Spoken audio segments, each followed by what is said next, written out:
Hello everybody, welcome to this week's Market Talk, and today we have with us Ryan Yeates, who is the Director of Operations at Advance Group, and we have David Demres, who is the Vice President of Marketing and Strategic Development at AutoQuotes. So thank you guys for joining us. I'm going to crack straight on with the same question to both of you, actually, because both of you are quite newbies to the industry, which is quite unusual. There's a lot of lifers out there. So I'll start off with you, Ryan. How have you found it? Because I know you've been previously in security services industry. So how have you found the transition? How do these industries compare? No, I think it's difficult is the first thing I'd say. I think if I hadn't moved industries, I probably would have been a lifer in fire and security myself. But what I would say is what really drew me to this industry is the passion for, either client side or our side for customer service and the way that we deliver things. So, look, the transition was okay, but then we had a global pandemic and nothing could prepare you for that. So ultimately, I think it's been a real trial by fire. But I like it. I really enjoy it, and being the sort of character that I am and like the customer service, like the food side of things as well, it's great for me and I find it really interesting. Great stuff. And say likewise for you, David, what a time to join really. But previously you've had experience in, say, consulting, in dental services at Yale University. So you've had a wide variety of experience. How does this industry compare? Well, actually, both for me and a lot of the AutoQuotes leadership team comes from different backgrounds, a lot of us from technology backgrounds, and trying to bring a lot of that technology knowledge and marry it with that of the really deep expertise that exists within AQ. We've been around for 30 years in this industry. This was our 30th anniversary year, and we just have really dedicated people. And as Ryan said, people who are very passionate about this industry. We've got over 25 different people who are CFSP certified. I was honored to join the ranks recently, but just a lot of passion for food service, a lot of passion for our customers.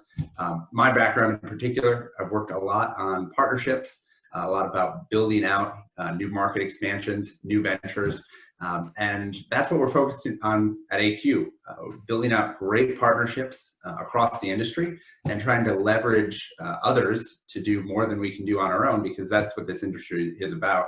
I feel pretty fortunate that, I've stumbled into an industry that aligns with my values around putting people first, putting relationships first. And that's not more true than in food service equipment and supplies industry. So I've been really lucky, I think, to find this industry. David, obviously the technology industries have done quite well out of the lockdown situation as people have worked remotely and come to use technology in a more in-depth way than perhaps they would have done before. But on the other hand, you're serving a food service market that's gone through a lot of challenges. So there's a kind of paradox there. How have you dealt with that as a business? Yeah, it's a good question. I mean, no doubt the food service operator community is getting hit very, very hard. And obviously that has trickle effects to the dealer community and manufacturers and so on, all of whom are our customers. It's not to say, I'd say it's not an easy ride for us. And there's a lot of pain points. That said, one of our core missions is in reducing friction. It's in figuring out how we can help, especially dealers, distributors, manufacturers, designers, consultants, all these groups within the industry do their job more efficiently. With furloughs, with layoffs, that actually becomes more important. Now, of course, we are very sad that we've had customers go out of business or other things happen where we have lost customers. However, we see it as our mission to help preserve margin, boost margin where we can for dealers and help them do more with fewer people if that's what they need to do. as part of all of this, we've introduced an AQ Cares program, and we actually invested 1.7 million pounds into our customers since 2020 began. 1.7 million pounds to customers that needed a special circumstance or special situation, people that needed deferrals or payment plans, fee adjustments. We're in this for the long haul. You know, we're not a giant company. That's actually a pretty substantial hit to us as a company. But, you know, we think it's worth it because we're in this for the long run, and we want our customers to be healthy, their businesses to be healthy, and to continue to grow. And our goal is really to help them on the upswing, and there will be an upswing. It's inevitable. It might take some time, but we're going to be there with our customers through it. Sure. Okay. And Ryan, for you, has technology become a bigger element of your business? Yeah, I think it has to be, if I'm honest. I think quite often a lot of businesses I don't think are agile enough, are too chained to a desk, and become used to operating sort of between 9 to 5 and sitting within the same four walls as we've done. And we've got a great supply chain that, suppliers with, like David says, some great technology that we've really had to call upon over the last sort of 6 to 8 months. And I think being agile for people and using technology is really different in all different circumstances. And what's right for us isn't right for other businesses as well. But definitely, I think that the uptake in the technology that we use and how we use it has, it's always been a bit of a curve that I wanted to take the business on. But the last 6 months has kind of expedited that a lot quicker. So it has to get that way. And sadly, I think gone are the days are as many face-to-face meetings as we can cram into a week. And it's, we've all got degrees in Zoom now, and we all know how to process it over video calls. So, but I kind of long for the day when we can have that technology, but still have the face-to-face interactions on a much more greater scale, I'd say, as well. Sure. Yeah, so because Ryan, Advance was quite advanced in technology anyway. You had the bespoke developed servicing system and the asset management system that you've got. So have you further developed that since this year, or have you added bits on?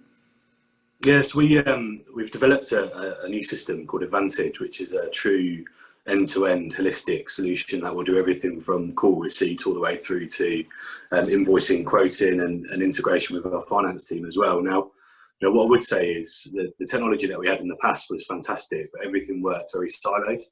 And the benefit of Advantage is that it brings everything together for all of our departments to be able to have some real clarity. Now, implementing the system for sort of 2-3 months at a time took a lot of grey hairs and a lot of stress and strains in there. But where we've got to now is what I feel is not necessarily great in the industry, but great from what I've seen from a whole operation, I'd say. And we've still got some further things to do. We're in the process of developing a new scheduler that will really help my team out in terms of deploying our engineers and things like that. But it's kind of had to be used more frequently with what's happened, and we've kind of been pushed to think about how we do things a little bit differently because of COVID. And I think if we don't have that thinking time like we've had in the past to kind of develop these things, it kind of just makes some workarounds around it. Mm-hmm, absolutely. And as I say, likewise for AQ, David, there's been a lot of additions and launches on your platform this year. So could you just kind of give a bit of an overview of the latest developments that could benefit dealers? Yeah, for dealers in particular, we've been working on really taking and making more seamless the process of making a quote. Our name is AutoQuotes, and so we're very invested in helping make that process more seamless. I would say the most interesting thing that we've done is actually move to electronic quotes. So rather than have a dealer create a project and then PDF a quote out of it, and then go back and forth via email and trying to track all of these PDFs out there, we've actually integrated that into a flow that we call quote acceptance. And so you can actually send it electronically, view all the files electronically, accept or decline that quote right within the AQ environment. And it's a really seamless workflow that actually allows you to track what's happening as well. So you can track what quotes are accepted and what are not. And we're building in a lot of functionality like this to try and make it more seamless. There is a lot of functionality, and I'm even still learning some myself, a year and a half in to this role, about how much there is to help dealers do everything. Some people use a sliver of it, some people use the whole thing. And we're trying to make it much easier to use the whole thing and get more out of the software. So that's a little bit of what we've been working on. We've gone through a pretty big transformation in the last year, and added a lot of resources, invested really heavily in R&D. So in 2020, we're on track to spend about, I think about £3 million in R&D. That's a 70% increase over last year. And so we're doubling down. We're putting all our chips in, creating better software that's going to make things more seamless. And we've got some really neat things coming both for manufacturers and for dealers. We're just really excited because along with sort of the connectivity, the integrations that we're doing with APIs, so the ability to basically use our database, one of our most valuable assets, the most comprehensive database. We have about 1 million SKUs in that database across both UK and North America. And you can get access to that through an API, pull that into your ERP, pull that into your e-commerce system, and really seamlessly get all that data, along with image files, specs, all of that seamlessly. And this is something that right now a lot of dealers are employing 1, 2, 3 people, depends on how big they are, to do something like that now. They can now focus those efforts elsewhere and employ this API to do a lot of that work for them. One of the trends that we've seen, really since March is operators kind of looking at their estates and obviously not expanding in the way that they were before the pandemic. And clearly that's going to have a knock-on effect in terms of the quotations that are out there and the available work for dealers. What sort of trends are you tracking, David? Is it sort of a graph that very much goes downwards at the moment, or are you seeing some peaks and troughs in there? Yeah, well, at another time, I'll share some graphs with you. Actually, we have a webinar next week with FEA, and so for anyone that wants to dig into the numbers and really see the charts and graphs, we'll have them there. So check that out. But it's pretty rocky, especially in the UK. You saw much more dramatic than in other countries drop off. The UK took furloughs very seriously. Now, the good news is that it also saw a much steeper recovery. When people came back, they really came back. So it's pretty rocky in the UK. You see drop-offs, that are not, you would expect them to be orders of magnitude of, say, the December decline. Every December, because of the holidays, there's a pretty steep drop-off. Usually around a quarter of the volume gets dropped during that time. In most countries, what we've seen is a similarly sized drop-off in that, you see anywhere from 20 to 30%. In the UK, you saw about 37, 38% drop-off from February to March. And that's pretty monumental. Now we're back up closer to, probably in the 15 to 20% below what it was before the recovery, but it's still very rocky, and there's still a lot of recovery left to do. And I think the main point, I would say that the main trend here is that this isn't happening equally across all segments. So segments are looking at this crisis very differently. Obviously, chains versus independents being the largest, but even within that, you see different tiers and within categories. Very, very different. You're talking refrigeration equipment, storage, very different story than tabletop, right? And so you're seeing these pretty incredible trends. And of course, outdoor is a very interesting one.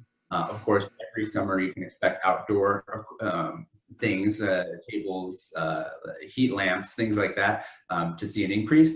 We saw a much bigger increase this year. The question is, how much will that last into into the fall and into the winter when it gets cold out? So, it's not a straight story. There's a lot of interesting pockets of actually activity, but also a lot of pockets of inactivity that make it really hard to assess the picture in one piece. Yeah, sure. Okay, cool. Great insight. And Ryan, does that mirror kind of what you're seeing in your business? Because I know you operate within multiple sectors as well. Yeah, I think David summed it up really well, actually. There's a real different set of work from 8 months ago, and we saw that in month 1. We saw something different in month 2, month 3, and month 4. I think we've been relatively fortunate with our care sector.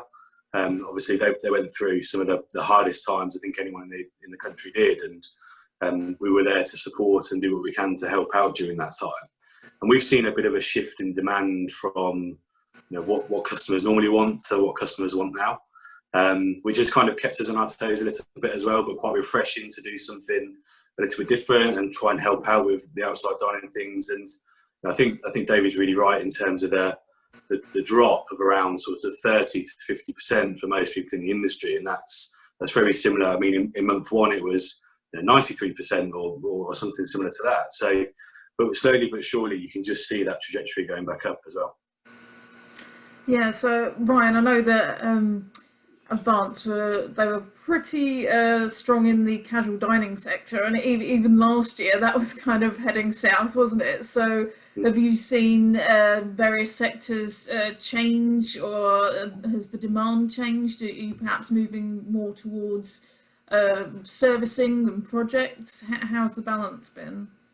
Yeah, I think, our projects business has always got the great insight into the right projects, I think, and really deliver them really well. We'd be fools to admit that our projects business will be the same as it was 5, 10, 15 years ago. But we are seeing a different set of projects coming through now. I think the casual dining market, as you said, went through a really difficult time. I remember presenting what I knew on it in my interview to join the business, which was very little at the time, actually. And we sort of have seen different interests in grab-and-go markets and pop-ups and things like that, and trying to quickly adapt to what they're doing. But what I would say about the casual dining market is that when lockdown really hit, I think everyone tried to do what they can to keep food going to their customers. We saw a real uptake in delivery and stores that wouldn't normally do delivery. We saw a real uptake in sort of the higher end of people doing cook at home or buy it fresh and cook it at home and follow the chef's recipes, and all that sort of stuff is the sort of things that we can help support with, and it will always need a bit of changing around in the kitchen to help with that. But it's certainly trying to find what fits dependent on what the rules are, I think is what we're trying to get our head around, I'd say. Yeah, and David, have you kind of seen that in the types of equipment that's being specified? So have you seen increases in equipment that could be used for takeaway, for pop-up restaurants, that kind of thing? Have you seen that coming through? Yeah, of course, seen a lot of that, along with, like I said, outdoor equipment being specified at a higher rate. We also see PPE and other COVID-like equipment. So we actually went through at the start of this and recoded everything within our database to tag it against PPE or COVID-19 related equipment. So you can actually go in our database and just type in PPE and you'll see a list of products pop up. It actually differs from region to region. And in the UK, you've seen about a doubling of if you took all of the products that are COVID related, tracked what they were doing before COVID, and then after, you see a rough doubling of that. However, a lot of that spiked early in March, April, May. That's when a lot of that equipment was being bought. Now it's going back down to a little bit more normal levels as people sort of have what they need. So it really depends, but in general, the bright spots you see in these industries are actually new builds are continuing, new kitchen build outs, because a lot of these won't go online for another 6 months or a year. They're actually in okay shape. You see a lot of shift to the takeout or ghost kitchens or delivery only. And so we're seeing a lot of more of that equipment as well. So certainly bright spots, but it's a mixed landscape. David, we've obviously focused a lot on the operator side so far, but a lot of the work you do obviously involves the supplier and the manufacturer side as well. Do you think any element of your business has become more important over the last 7 or 8 months in terms of that offering to suppliers? Yeah, absolutely. So you've got a bunch of things going on in the market. Some things were already happening, these secular trends that were changing the industry in a lot of different ways. The rise of e-commerce, margins coming under pressure, the supply chain seeing different disruptions and becoming more like B2C than B2B in some ways, along with all these market disruptions that we've had due to COVID-19, that you can sort of sandwich them together, and in the center, you have really interesting things coming out of it. One is the increased need for digitization, e-commerce, and an online presence, which before was a nice to have, now it's a necessity. And so we talk to our customers every day, and one of the more constant themes we hear is we have got to have an e-commerce presence. We have to have a digitized sales presence. So what does that mean? It means getting your products in the hand, if you're a manufacturer, getting them in the hands of operators, building affinity, trying to figure out how can a manufacturer actually show in a digital way, whether it's by visual CPQ or design software, actually show what it is they're building and how it's going to look actually within the setting that the customer wants it. And so we're seeing huge demand for this. We're actually developing some of these solutions right now. So we'll have some really exciting updates coming very soon on that front. And so I'd say digitization is really a key, and integration of all your different systems. That's why we launched the Products API in the middle of COVID, and it's helping a lot of people make that transition and the integration of their data between ERP, their e-commerce system, in AQ, synchronize all of that so they can sort of reduce the amount of man hours they're spending keeping up with all those data systems. Sure. Okay. And Ryan, coming to you, and just to keep on that subject of the supplier side of the market, I wondered how Advance has operated in the last few months. Have you consolidated your supplier network? Have you changed your expectations of suppliers, or what you need from them to make your business viable at this time? I think the one thing I would say is our supply chain has been the saving grace for us throughout this. We've had to really tighten up our partnerships. We've really had to talk more regularly, talk about what's coming up, talk about how we're doing as a business, and share some ideas across the market as well. I think everyone's needs has kind of shifted slightly, and the urgency around care in the past 6 months, and the urgency around things reopening has kind of caused a real peak for our supply chain that we spoke about regularly.